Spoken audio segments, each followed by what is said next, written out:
Hai, salam sejahtera kepada semua pelajar. Okay, tadi baru news yang kita sambung lagi 14 hari kawalan pergerakan. Lama tu. Jadi saya harap pelajar semua masih ada motivasi untuk belajar, buat ulang kaji sendiri, dan saya percaya ada cikgu sekolah yang dah start buat kelas online kan. So harap semua okey lah. Alright, so hari ni saya nak cuba try buat soalan kertas satu pula. Saya tak pernah bagi contoh kertas satu, dan kat sini saya fokus hanya topik persamaan akaun dan juga catatan bergu. Dan saya nak pesan sikit lah. Okay, soalan yang saya bagi ni adalah soalan yang saya kumpul daripada contoh-contoh kertas peperiksaan. Meaning, walaupun dia topik persamaan akaun dan catatan bergu, pelajar tingkatan 4 yang baru belajar mungkin akan ada rasa susah sikit untuk faham, sebab contoh-contoh akaun yang diberi dan contoh urus niaga yang diberi tu mungkin akan susah sikit. Tapi boleh tanya saya sebarang soalan, boleh komen kat bawah lah untuk penjelasan yang lebih jelas. Kalau nak tahu konsep yang memang kalau nak tahu konsep asas pengenalan, boleh tengok video persamaan akaun saya ada letak dekat playlist tingkatan 4. Yang tu memang yang basic sesuai untuk tingkatan 4. Tapi bila saya jawab soalan macam ni, saya punya fokus memang lebih kepada menjawab soalan, contoh soalan peperiksaan.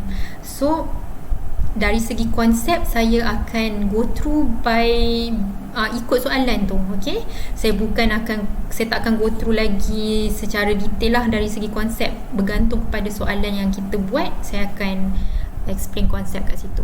So pelajar boleh cuba try jawab dulu. Saya ada letak link soalan dekat description untuk pelajar cuba. Okay, so kita terus mulakan. Nombor 1, kita ada urus niaga kat sini.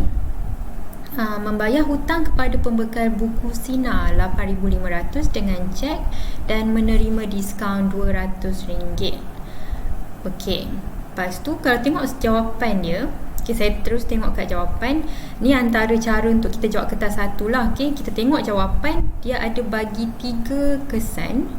Okay, dia ada kesan ke aset, liability dan hasil. So bila kita nampak je kesan dia tu ada 3, maksudnya dalam urus niaga kita ni, kita kena kenal pasti 3 akaun. Okay, sebab setiap akaun tu akan melibatkan akan memberi kesan kepada 3 kategori akaun ni. So yang pertama, actually kita ada pembekal buku Sina RM8,500. Okay, lepas tu kita kena pasti pembekal buku Sina ni apa dia. Dia actually adalah kita punya ABB. Jadi adalah kita punya akaun belum bayar, iaitu akaun liability kita. Macam ni kita tahu dia adalah liability? Sebab kita bayar hutang. Kan kat mula-mula ni dia cakap membayar hutang. Maksudnya sebelum ni kita pernah berhutang dengan pembekal buku Sina dan kita record dia dalam kita punya liability. Okey, tapi sekarang kita bayar hutang, jadi kita punya liability akan berkurang sebanyak RM8,500. Sebab bila setiap kali kita bayar hutang, kita kena keluarkan dia daripada kita punya liability. Okey, lepas tu cara kita bayar pula menggunakan cek. Okay, kita bayar hutang menggunakan cek.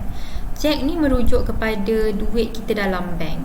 So kita keluar duit untuk bayar hutang. Aset ni, bank ni adalah kita punya aset. Okay, jadi bila kita bayar hutang, kita membuat sebarang pembayaran, aset kita akan berkurang sebab duit keluar. Okay, so kita keluar duit kita akan kurang. Lepas tu kita kena tengok sama ada kita bayar hutang ni secara penuh ke. Maksudnya hutang tu amount dia RM8,500. Adakah kita bayar amount penuh, okay, ataupun kita dapat diskaun. Kalau kita dapat diskaun, amount yang kita bayar akan kurang sikit lah daripada amount asal dia. So amount asal dia adalah RM8,500. Lepas tu kita dapat diskaun, kita terima diskaun sebanyak RM200. Jadi kita akan bayar kurang daripada amount asal sebanyak RM200. Okay, so amount yang kita bayar hutang ni hanyalah RM8,300. Okay, kita bayar hutang, lepas tu kita dapat diskaun. Okay, so aset kita akan berkurang sebab kita keluar duit, tapi amount dia sekarang lagi sikit daripada amount asal. Okey. Lepas tu diskaun RM200 yang kita dapat tadi, ini adalah kita punya hasil. Diskaun diterima adalah hasil sebab kita untung sikit lah. Kita hutang RM8,500 tapi kita kena bayar lagi sikit daripada amount asal dia. So kita dapat untung sikit sebanyak RM200. So untung kita yang sikit ni kita akan letak di dalam hasil. Jadi hasil kita akan bertambah sebanyak RM200. Okey, so tiga-tiga ni adalah kesan yang terlibat daripada urus niaga ni. So liability kita berkurang. Liability berkurang sebanyak RM8,500. Okey, so kita ada dua kan dekat sini. Berkurang. Ada satu je. So jawapan dia memang D lah. Aset kita berkurang sebanyak RM8,300 dan hasil kita bertambah sebanyak RM200. So jawapan kita D untuk yang pertama. Okey, so harap semua pelajar okey kat situ. So nombor 2, urus niaga manakah yang menambahkan jumlah equity pemilik? Okey, so kita kena faham apakah itu equity. Dan apakah urus niaga yang akan membuatkan equity kita bertambah? So equity kita akan bertambah kalau kita ada sebarang penambahan daripada untung kita. Untung bertambah maksudnya sama ada kita punya hasil bertambah ataupun kita punya belanja berkurang. Untung adalah sama dengan hasil tolak belanja, betul tak? Jadi untung kita bertambah boleh disebabkan dua perkara lah, sama ada hasil kita bertambah ataupun belanja kita berkurang. Okay, so dua-dua urus niaga ni akan menyebabkan penambahan kita, untung kita. Okay. Lepas tu kita punya equity pun boleh bertambah sekiranya kita ada bawa modal baru. Okay, kalau modal kita bertambah, equity kita akan bertambah juga. So either one daripada dua ni. Okay, so sama ada daripada kita punya untung ataupun daripada kita punya modal. Dan untung kita pula adalah sama ada daripada hasil ataupun daripada pengurangan belanja.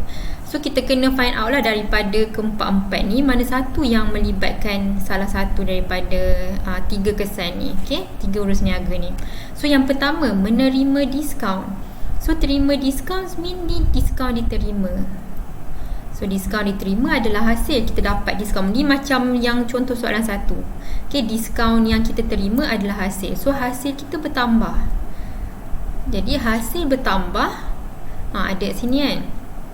Okay, hasil bertambah akan menyebabkan untung kita bertambah dan equity pemilik kita bertambah. So jawapan dia adalah A. Terus dah dapat jawapan. Okay, tapi let's say macam tak sure, kita nak check. B, membayar sewa. Membayar sewa adalah belanja. Kita keluar duit untuk bayar sewa. Okay, so belanja kita bertambah. Belanja bertambah akan mengurangkan untung. So bukanlah. Okay, sebab belanja dia kena kurang. Kalau nak tambah keuntungan, belanja kena kurang. Sekarang ni belanja bertambah. So B memang bukan. C, membeli perabot secara kredit. Yang ni tak ada sebarang kaitan dengan equity. Dia hanya melibatkan aset. Okay, sebab aset kita, perabot adalah aset, kita bawa masuk aset. Aset bertambah, lepas tu kita beli aset secara kredit, iaitu liability. Liability kita bertambah. So dia tak melibatkan sebarang equity. So C pun bukan. D, mengambil barang niaga untuk kegunaan keluarga. Okey, yang ni adalah ambilan. Ambilan akan mengurangkan kita punya equity sebab dia adalah akaun kontra kepada kita punya modal. Okey, modal kita ni dia hanya akan bertambah kalau kita ada bawa masuk aset. Okey, kita bawa masuk aset dalam perniagaan, modal kita bertambah. Dia akan berkurang kalau kita ada keluarkan aset. Okey, so macam kalau kita bawa masuk aset, modal kita akan bertambah. Kalau kita ada buat sebarang ambilan, modal kita akan berkurang. Jadi ambilan tak akan menambahkan kita punya equity lah. Okay, so D pun bukan, jawapan dia adalah A. Okay, so kita teruskan nombor 3. Kedai Runcit Maju membeli perabot secara tunai daripada kedai Perabot Jaya untuk kegunaan perniagaan. Alright, So kita ada kedai runcit maju membeli perabot. Okey, setiap kali kita ada urus niaga, kita kena kenal pasti sekurang-kurangnya 2 akaun. Soalan ni jawapan kita ada 2 je kan. Kita sama ada belah debit 1 dan ada belah kredit 1. So dia catatan berhubung kita hanya ada 2. So kita kena kenal pasti 2 akaun. So yang pertama kita beli, kita ada buat pembelian perabot. Kalau kita ada beli sebarang aset kita akan bertambah. So sekarang akaun aset kita bertambah daripada perabot tu. Setiap kali kita beli aset bukan semasa, kita punya aset tu kita kena rekodkan. So kalau kita beli perabot tu sendiri kita kena rekodkan. Dan aset adalah debit. Okay. So debit kita akan bertambah lah. Setiap kali aset kita bertambah, kita bawa masuk aset, kita punya akaun aset tu sendiri, maksudnya akaun macam ni, akaun perabot kan, perabot tu sendiri akan bertambah. Lepas tu kita akan letak dia belah debit, sebab aset adalah akaun debit. Maksudnya setiap penambahan aset akan menambahkan belah debit. Okey. Lepas tu kita beli pula secara tunai. Okey, kat sini dia saja nak trik sikit pelajar, bukan trik pun, dia nak tengok pelajar faham tak apa maksud, apa bezanya kalau kita beli secara tunai dan kalau kita beli secara kredit. Kalau kita beli secara tunai, kita tak perlu record nama pembekal tu, maksudnya nama orang yang kita beli tu daripada siapa. Kita tak payah kisah kita beli daripada siapa, kita terus masuk akaun tunai. So sekarang ni tunai kita akan berkurang. Okey, aset kita berkurang juga, tapi sekarang ni dia berkurang sebab tunai kita. Okey, so tunai kita akan berkurang sebab kita keluar duit. Kan kita beli perabot, so kita keluar duit. So perabot kita akan bertambah dan tunai kita berkurang. So tunai adalah akaun aset juga. So kalau aset berkurang, kita akan letak dia di sebelah kredit. Okey. Okay, saya tak nak letak simbol tambah tolak ni lah, macam maybe boleh confuse. Sekejap. Okay, saya tak letak sini. Anggap debit. Sebab kena tahu tu, kalau debit tu memang maksudnya aset kita bertambah lah. Okay, kalau kredit maksudnya aset kita berkurang. Okay, so okay, tadi saya tanya kenapa kita tak perlu letak kedai Perabot Jaya ni. Sebab kedai, kalau kita tulis nama, okay, kita tulis nama pembekal tu, maksudnya nama kedai yang kita beli dari aset tu, ini merujuk kepada akaun belum bayar kita. Means kita beli secara kredit. Kalau kita beli secara kredit, baru kita akan letak dia dalam akaun belum bayar. Baru kita akan tulis nama orang tu, kedai Perabot Jaya. Tapi kalau kita beli secara tunai, kita tak perlu letak dalam akaun belum bayar. So tak payah letak nama orang tu lah, kedai Perabot Jaya ni tak perlu dah. Okay, kita terus masukkan je dalam akaun tunai. Dia punya efek dia tu, kesan dia tu akan terus melibatkan tunai ataupun bank. So means dua ni memang bukan sama ada A atau B lah jawapan kita. So tunai, kredit, kita akan debitkan akaun perabot tu. Okay, so jawapan dia B. Walaupun kita beli, tapi kita tak letak dalam akaun belian, sebab akaun belian ni dia merujuk kepada inventory kita. Kalau kita beli barang niaga, baru kita letak akaun belian. Okay? Kalau kita beli aset selain pada barang niaga, kita akan letak ke dalam akaun aset tu. So belian dia ada dua jenis. Kalau kita beli aset, okay, kita akan letak dia dalam akaun aset. Kalau kita beli aset bukan semasa lah, senang sikit. Okay, kalau kita beli aset bukan semasa, kita akan letak dalam akaun aset bukan semasa. Kalau kita beli inventory adalah aset kita, tapi dia barang niaga. Kalau kita beli inventory, baru kita akan letak dia dalam akaun belian. Okay, so dia ada dua jenis belian yang pelajar kena faham. Satu, kita beli aset bukan semasa. Aset bukan semasa ni bukan barang niaga. Kita mungkin guna dia untuk perniagaan, tapi kita bukan jual dia balik. Macam kita buka kedai alat tulis contohnya, kita buka kedai alat tulis, lepas tu kita beli perabot. So kita tak akan jual balik lah perabot tu. Kita beli perabot tu untuk letak dalam kedai kita, tapi kita tak akan jual perabot tu sebab kita kedai alat tulis, betul tak? So perabot ni adalah aset bekan semasa, dia bukan inventory. Tapi kalau kedai alat tulis, kita beli alat tulis yang memang kita guna untuk jual balik, itu adalah kita punya belian, akaun belian kita. Okay, dia adalah inventory. So bila kita record, kita masukkan dalam akaun belian. So kena bezakan antara dua jenis belian. Satu belian aset bekas semasa dan lagi satu belian inventory. Sekarang ni dia kedai runcit, kedai runcit maju. So dia tak akan beli perabot tu sebagai barang niaga lah. Perabot tu dia guna dalam perniagaan tapi bukan untuk jual balik. Okay, so nombor 4, menerima pinjaman bank sebanyak RM20,000.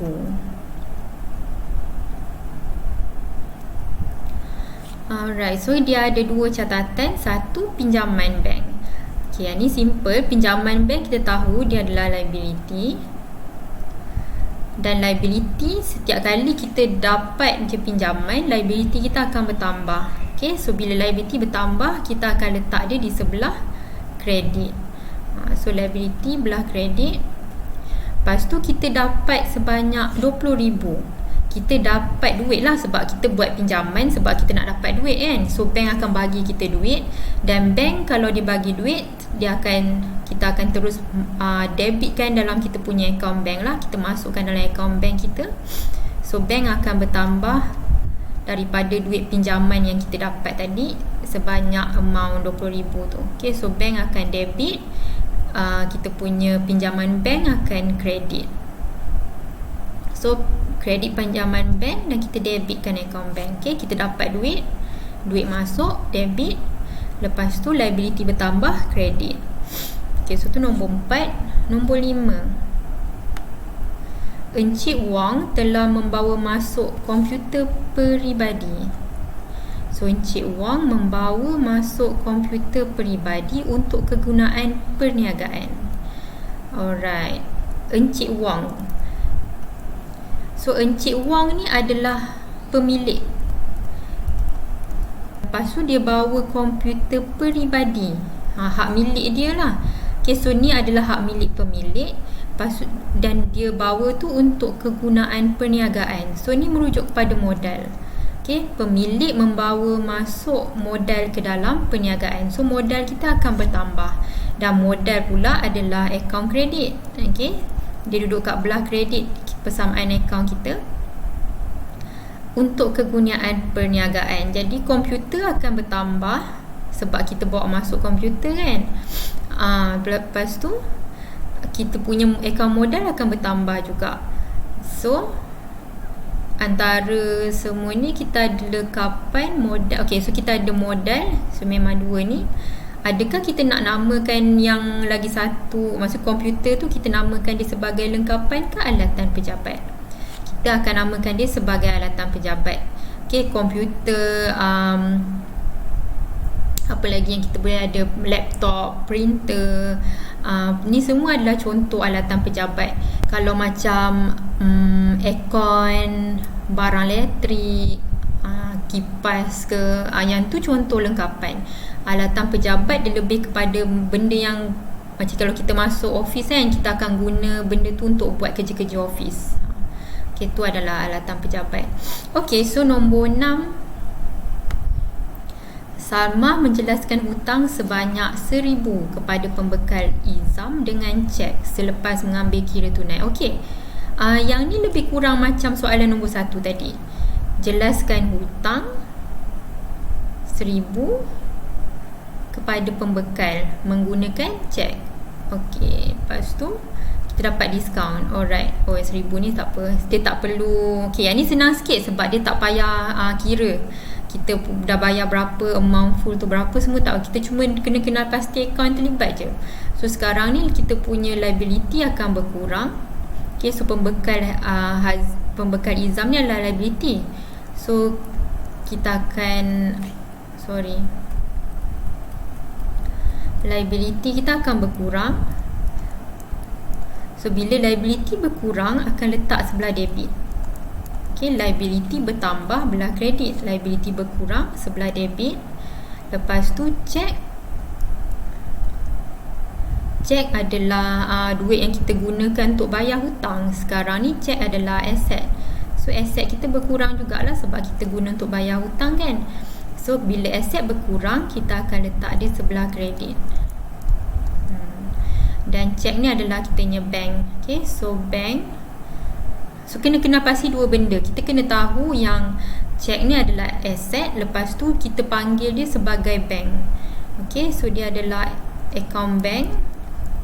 Dan sekarang dia berkurang, so dia akan duduk belah kredit. Lepas tu selepas mengambil kira diskaun tunai. So diskaun tunai ni adalah hasil. So hasil kita bertambah daripada diskaun tunai. Dan hasil pula adalah akaun kredit. So setiap kali kita buat penambahan hasil, kita akan letak belah kredit. So kat sini kita ada dua kredit daripada diskaun. So kita ada dua kredit daripada bank dan juga hasil. Daripada bank dan juga hasil diskaun ni adalah hasil. Nama akaun tu diskaun.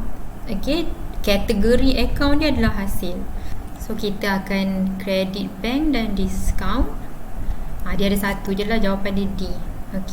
Dan kita debit pembekal Izam. So jawapan dia D. Nombor 7. Manakah merupakan aset perniagaan? Aset. Akaun belum bayar adalah liability. Gadai janji adalah liability. Insurans prabayar dan kadar bayaran belum bayar. Ni pelajar tingkatan 4 mungkin belum belajar lagi, sebab ni actually adalah topik, dia dah termasuk topik pelarasan sekali. So pelajar tingkatan 5 yang buat ni patutnya dah kena tahu. Insurans prabayar ni merujuk kepada kita buat pembayaran dulu untuk insurans yang masih belum berlaku. Jadi yang ni adalah kita punya aset.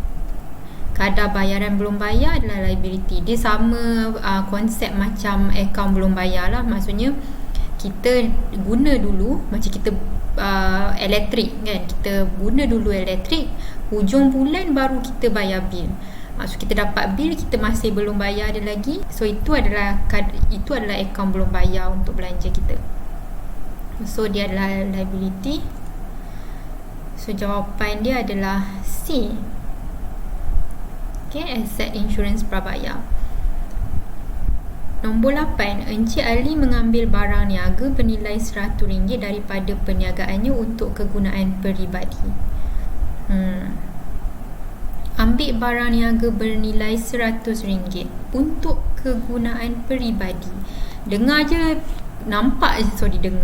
Nampak je kegunaan peribadi. Ini adalah ambilan.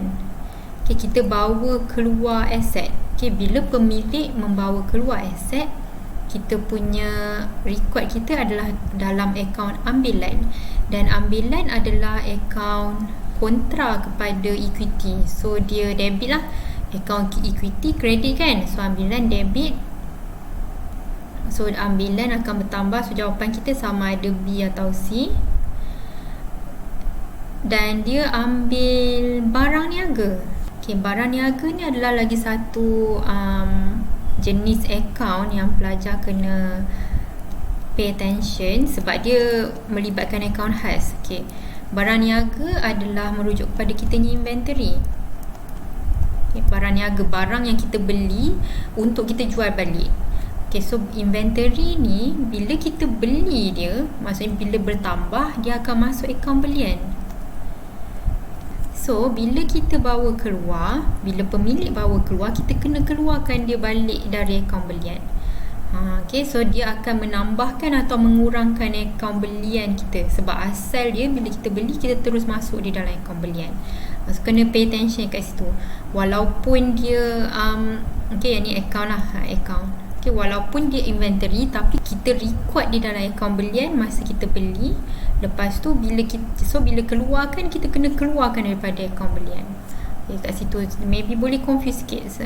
So kena pay attention untuk account barang, untuk barang niaga ni. Okay, so jawapan dia B. Kita akan credit account sebab belian adalah account debit. So bila kita keluarkan, kita akan credit kan. Okay, so kita akan credit account belian dan kita debit account ambilan.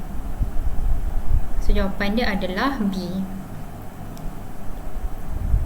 Sebab ini adalah contoh soalan peperiksaan, sebenarnya ada daripada contoh SPM. So mungkin belajar tingkat 4 akan rasa susah sikit, tapi kalau dah belajar actually sebenarnya patut tahu. But then kalau baru belajar mungkin akan rasa macam payah sikit. Sebab sebenarnya ni adalah soalan peperiksaan SPM, okay? Ataupun percubaan, dia campur-campur. Kalau masih rasa susah, boleh cuba buat latih tubi yang memang tingkat 4 punya, yang memang topik tingkat 4, yang memang dari buku khas tingkat 4. Okay, so yang saya cover ni memang soalan exam. Okay, so nombor 9, perniagaan Aslam mendapati bahawa cek yang diterima daripada kedai Molly adalah cek tak layan. Bagaimana perkara ini direkodkan? Okey, untuk soalan nombor 9 ni, pelajar actually kena faham apa urus niaga asal yang berlaku. Bila kita terima cek daripada kedai Molly, nampak ini semua ni.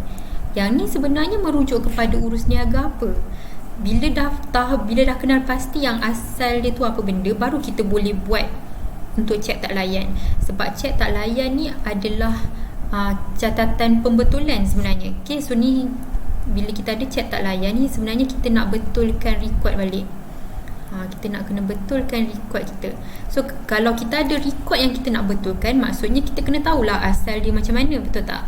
Okay, so yang ni, yang part yang awal ni, cek yang diterima daripada kedai Molly ni adalah urus niaga asal yang kita kena pasti. Alright, so perniagaan Aslam tu adalah kita. Okay, kita anggap ni adalah kita mendapati bahawa cek yang diterima daripada kedai Molly adalah cek tak layan. So cek tu kenapa dia terima mula-mula? So asalnya dulu perniagaan Aslam ni dapat cek daripada kedai Molly sebab kedai Molly membayar hutang. Okay, bila kita dapat cek daripada nama kedai, okay, kena faham dalam akaun bila ada je nama kedai yang direkod, macam pembekal ABC, kedai macam ni, kedai Molly, perniagaan. Yang ni merujuk kepada kita punya akaun belum terima atau akaun belum bayar kita. Okay, so kita kena tahu sama ada, sebab kalau dia bukan ABB atau ABT, kita akan letak nama kedai tu. Okay, kita akan guna nama, kita akan letak terus tunai ke bank ke. Okay, bila kita ada record nama kedai Molly, maksudnya ni memang sebelum ni pernah ada urus niaga kredit, sama ada ABT ataupun ABB. So kedai Molly ni kita kena tahu adakah dia kita punya ABB ataupun ABT. Macam mana nak kenal pasti? Kita tengok cara pembayaran tu macam mana. Sekarang ni cek diterima. Kalau cek diterima, maksudnya kita dapat duit. Okay, so kalau kita dapat duit, maksudnya kedai Molly ni bayar kat kita lah.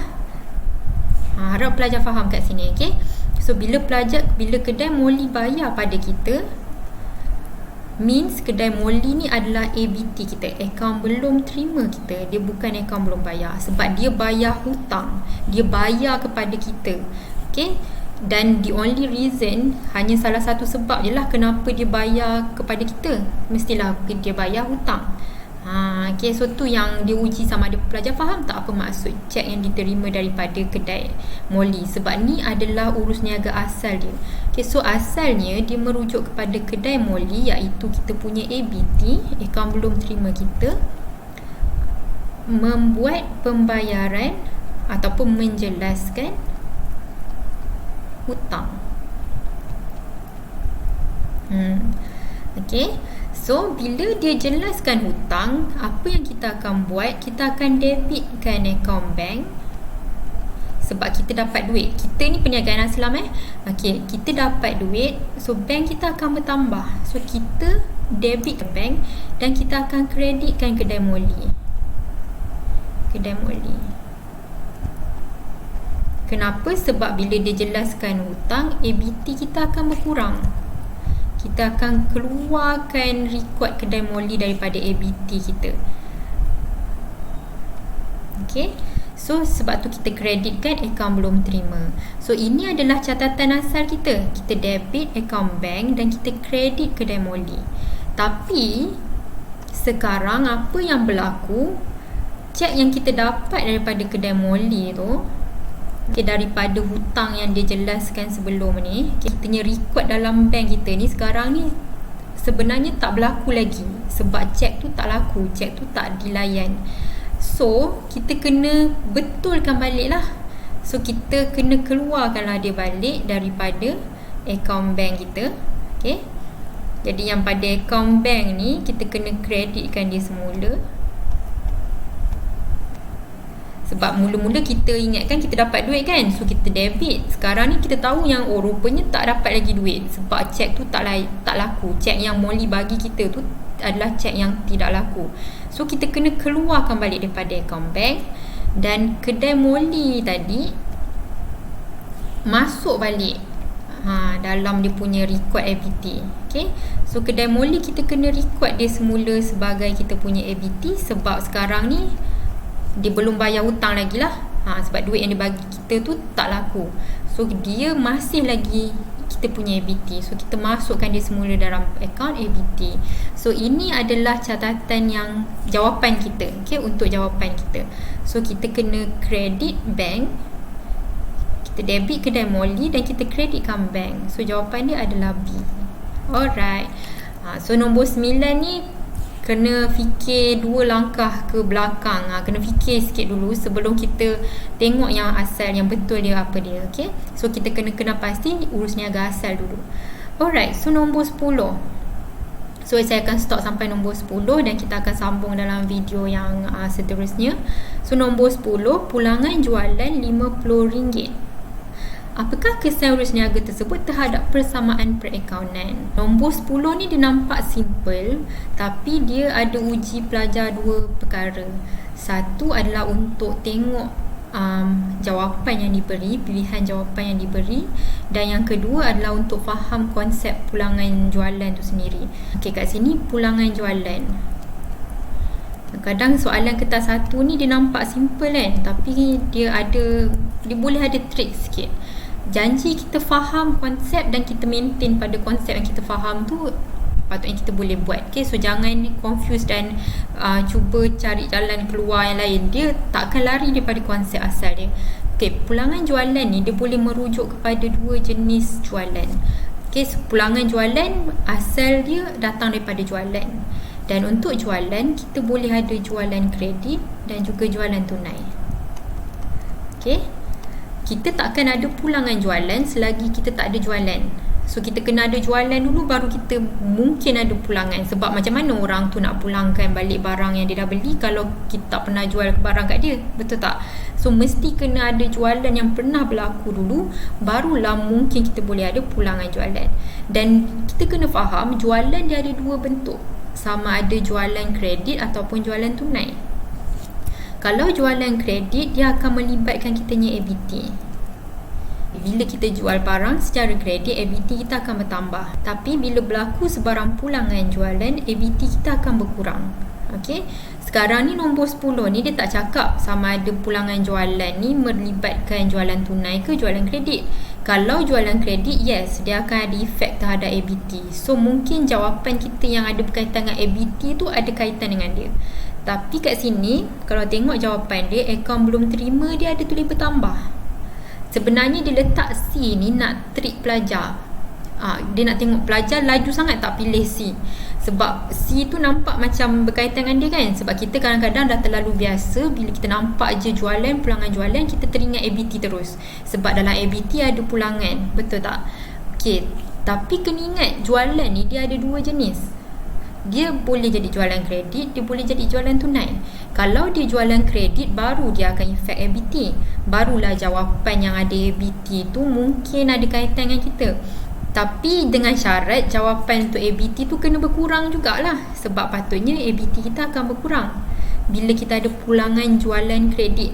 Okay, pulangan jualan kredit akan mengurangkan EBT. Tapi sekarang ni jawapan C kita ni, akaun belum terima bertambah. So tak mungkin jawapan kita adalah C. Jangan macam sebab tu saya kata kena maintain konsep yang kita dah faham tu. Jangan lari daripada dia. Nampak kita rasa maybe soalan ni salah kot, maybe jawapan dia C kot, sebab macam C je yang dekat dengan dia. So kita jawab C. Bukan, C tu salah.